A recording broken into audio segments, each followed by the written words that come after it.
Topic का नाम है mutual inductance of two coaxial solenoids, यानी कि दो सोलेनॉइड होंगी हमारे पास, एक ही एक्सिस पर हैं, यानी कि दोनों का सेंटर क्या होगा, सेम होगा। ये कॉइल C2, ये कॉइल C1, दोनों की लेंथ हमने सेम ले रखी है, यानी कि L। इसकी रेडियस R1, इसकी रेडियस R2। इसमें जो फ्लक्स चेंज होगा φ1, इसमें φ2। इसमें करंट हम फ्लो करेंगे I1 और इस वाले में I2। तो पहले हम इसमें फ्लक्स चेंज देखेंगे, कितना फ्लक्स चेंज होता है करंट प्रोड्यूस होने से। तो हम बड़े वाले सोलेनॉइड में करंट फ्लो करेंगे जो कि होगा I2। हमें पता है पिछले टॉपिक से ही कि जो फाई में चेंजिंग आती है, यानी फ्लक्स जो चेंज होता है is directly proportional to the current.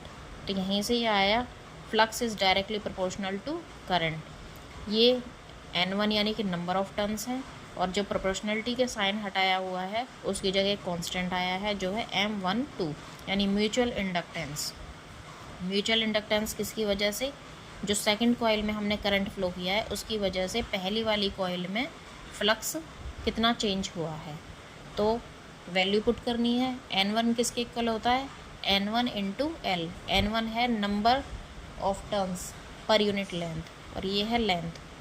Flux हमें पता ही है फॉर्मूला फ्लक्स का क्या होता है, phi is equal to BA cos theta. अब N1 की जगह N1, L की जगह L, BA cos theta. cos क्योंकि सेम है दोनों में, ज़ीरो है, cos थीटा cos ज़ीरो की वैल्यू क्या हो जाती है 1। तो 1 को अगर हम BA से मल्टीप्लाई करेंगे तो BA ही रहेगा। N1L की जगह N1L, B की वैल्यू क्या होती है म्यू नॉट I, हमें पता है एम्पियर सर्किटल लॉ के अकॉर्डिंग। तो mu naught N2 I2। N2 जो उस वाले में नंबर ऑफ कॉइल्स कितनी है, नंबर ऑफ टर्न्स। एरिया कितना है पहले वाले में, क्योंकि इसी में फ्लक्स चेंज हुआ है ना, तो पाई R1 का स्क्वायर लिख दिया is equal to M12 I2। अब देखो I2 से I2 क्या हो गया, कैंसिल आउट हो गया, ये कैंसिल आउट हो गया।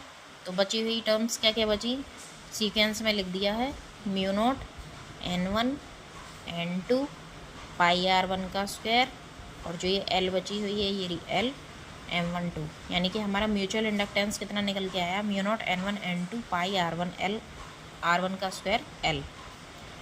अगर हम दूसरे वाले में देखें तो हम सिर्फ नोटेशन चेंज करेंगे N2 φ2 M21 I1, यानी कि अब हम पुराने वाले, इस पहले वाले में हम क्या कर रहे हैं, करंट फ्लो कर रहे हैं जिससे मैग्नेटिक फील्ड बनेगा। मैग्नेटिक फील्ड की वजह से इस वाले में क्या होगा, फ्लक्स चेंज होगा।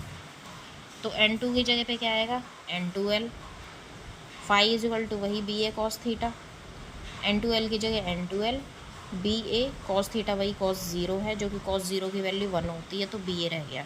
यहाँ वही same to same B2 M21 I1। N2L की जगह N2L, B यानी कि mu naught I, mu naught ये नंबर ऑफ टर्म्स हैं, mu naught N1 I1 dot area हमारा क्या है, पाई R1 का स्क्वायर। इसमें हमने ये वाला पहले वाले ही इसकी क्यों ली है रेडियस, इसका पहले वाला एरिया इसलिए लिया है क्योंकि फील्ड जो बाहर की तरफ बना वो तो हो गया एक दूसरे से कैंसिल आउट। तो दोबारा से हमें फिर से जो इसमें मैग्नेटिक फील्ड या फ्लक्स मिल रहा है वो पहले वाले में ही मिल रहा है फिर से, तो इसीलिए हमने पाई R1 का स्क्वायर लिखा हुआ है। आगे M21 I1, I1 से I1 कैंसिल आउट, क्या बचा हमारे पास mu naught N1 N2 pi R1 का square L is equal to M21। अगर हम चेक करें तो ये दोनों वैल्यू सेम हैं, तो इसलिए हम कह सकते हैं M12 is equal to M21 is equal to M।